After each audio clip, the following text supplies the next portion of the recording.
You my little boo thing. Oof. I'll give a hoot what you do, say girl. Okay guys, good morning. And ito po muli si Daddy Bean na malagay ang pagbabalik sa Daddy Bean channel. So, sobrang nauuso na talaga itong 0.5 challenge, no? And ang daming kumakagat sa challenge na to. Pero, pag minsan may mga part kung saan may mga ginagawa yung ibang netizens na hindi maganda tungkol dito sa challenge na to. Since itong challenge na to ay pinasimulan pala nito ni James Junela, kung hindi ako nagkakamali. Yung mga video niya ay karaniwan ang lugar ay nandun sa mga magagandang lugar sa Palawan, no? And yung music na ginamit dito ay yung Lil Boo Thang. Tama ba? Lil Boo Thang. O yan, si Paul Russell. Lil Boo Thang. Ayan sa ilalim. Ang dami nating nakikitang video mula sa kanya and nakaka-good vibes naman talaga. And ang daming kumakagat, may mga sumusunod sa kanya ng mga tao. Tapos makikita natin siya na ganito yung ginagawa, no? And yun ang isa sa maganda sana sa social media. Kung minsan pag nandun tayo sa mga part kung saan nalulungkot tayo or meron tayong mga problema, pag may mga nakita tayong mga good vibes na video, gumagaan yung pakiramdam natin. Ang problema dito, may mga nakita akong video na hindi maganda and pwedeng maging dahilan para makulong yung mga pwedeng gumawa nun. Papakita ko sa inyo mamaya. Pero itong ginagawa niya guys, ito, pakita ko ulit sa inyo. Ang galing. So, itong ginagawa niya guys ay yung setting sa camera kung saan nasa ano siya, 0.5 mode. Sa mga Samsung ko yata nakikita yun eh. And sa iba naman parang 0.5 tapos zoom out. Parang makikita mo na sobrang lawak ng paligid. Hindi lahat ng cellphone meron nito guys. Usually makikita mo yan sa mga cellphone na may at least 3 camera o 2. Para yun dun sa mga part kung saan gusto mong makita yung halos buong paligid. Okay, parang pumapasok siya sa around 100, hindi ako sure kung 180 degrees yung view. Kasi kalahati ng 360 yun eh. So parang nagiging fish eye na baliktad. Okay, parang ganun yung parang fish eye nga yata, oo. Pag sinilip niyo yung kamerang yun, iba yung itsura niya, no? Masyadong yung view niya, parang basta may engineering silang ginawa diyan para maging ganun, Basta parang fish eye yung diskarte nun, no? Para kita mo halos lahat. Meron pa nga yung 360 nga, 'di ba? Yung sobrang lawak na halos nakikita mo na yung buong paligid na ganun. Kahit sa likod nakikita mo na rin halos. Hindi lahat ng device meron nun. Pwede ninyong tingnan dun sa mga cellphone ninyo or devices ninyo kung meron kayo nun. Hanapin nyo lang yung 0.5. Ipapakita ko na sa inyo ito, isang nakakita kong ewan, tingnan nyo na lang. Let me say, girl, you are not blue thing, so I'll give a hoop what you do say girl, like, you are not blue thing. Kita nyo ba? Naglalakad siya sa kalsada. Tapos wala siyang saplot. Sombrero lang yung suot. Sino matino? Ito na Ayan Kita nyo ba yun? May dumadaan. So isa lang sabihin nun, public roads yung pinag-shootingan nila o pinag-shoot nila. Tama ba?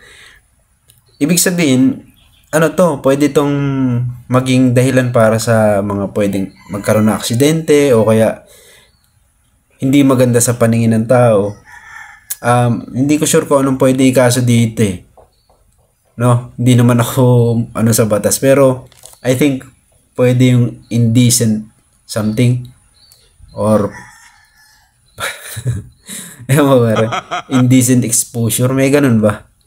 Yung public scandal, pwede rin.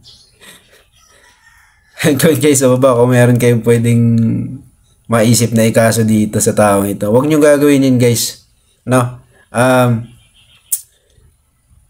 Okay lang na sumunod tayo sa trend, pero yun yung mga nakikita ko nakabra or yung yung mga nakapadamit pang babae, medyo ayoko na nun eh. O, pag sa akin, ayoko na nun. Kasi, ano na yan, bawal sa amin yun. No? Pag doon sa mga kapamilya namin, baka itakwil nila ako pag ginawa ko yun sa public. No? And, lalo na yung nakabra. No? Hindi, ano yun. Pag sa amin, hindi pwede yun. No? Isa pa, pag gusto niyo sumikat, hanggat maaari, iwasan ninyo yung ganito. No? Ewan ko lang, pero pag sa akin ganun eh. Okay lang na hindi ako sikat basta hindi ganito yung kung bakit ako sumikat dahil dito sa ganitong klaseng gawain. Yung kay Boy Tapang, hindi rin yun eh. Hindi ko kayang kumain ng tayo or halikan yung puwet ng kalabaw. Hindi ko kaya yun.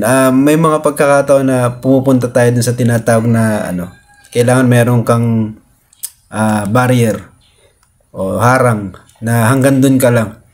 O, yung tinatawag na prinsipyo. Hindi ka dapat pupunta sa ganito. Yan, ganyan. Kita nyo ba? Nako, pag napansin siya ng dyan, halimbawa ginawa niya to ng ginawa sa iba-ibang lugar,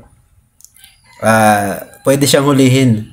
Ay, nakita pa akong video na isa eh, pero 3 na sila. Pero siya din yun. Recognizable kasi yung tattoo niya eh. So, pag ginawa niya ito ng ginawa sa public, pwede siyang mahuli ng mga otoridad. O pupusasan na lang siya kasi hindi dahil may dala kang camera at ginagawa mo yung 0.5 challenge. Kahit ano na lang gawin mo, yung sombrero lang yung suot mo. Diba? Hindi ganun. Pwede siyang hulihin dito at ikulong ka agad. No? Hindi mo kailangan ng matinding sukatan para lang hindi siya makulong. Ibig sabihin, pwede ka agad siyang ilagay sa rehas dahil nagiging cause siya ng pwede siyang maging cause ng mga yung parang dito yung pagiging ng publiko. Kasi example na lang, halimbawa may mga babae tapos ginawa mo yan dun sa public roads, nakita siya ng mga dumadaang babae, halimbawa ano magiging nun, may mga bata, may mga yun na lang, pwedeng makadistract ng traffic, di ba? Pwedeng maging sanhi na aksidente. Ang daming pwede mangyari dyan. At isa pa, pinaka dyan, pwede siyang hulihin. Pwede siyang pusasan na lang. Yun ang pag ginawa nyo yun, ganun pwede mangyari sa inyo, no? So, yun guys, iwasan nyo yung ganito, no? Okay lang siguro yung mga normal na, pag may pinuntahan kayong lugar, normal na suot, o gawin nyo yung 0.5 challenge kung talagang kaya ng mga devices ninyo.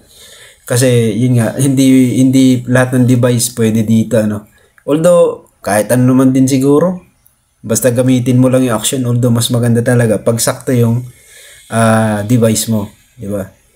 So yun, huwag nyo gagawin to guys, and yun, sana may na-share tayo dito, and napansin ko lang kasi nakita ko nung nakaraan, and yun.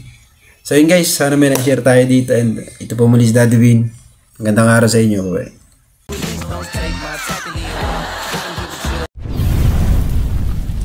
Oof!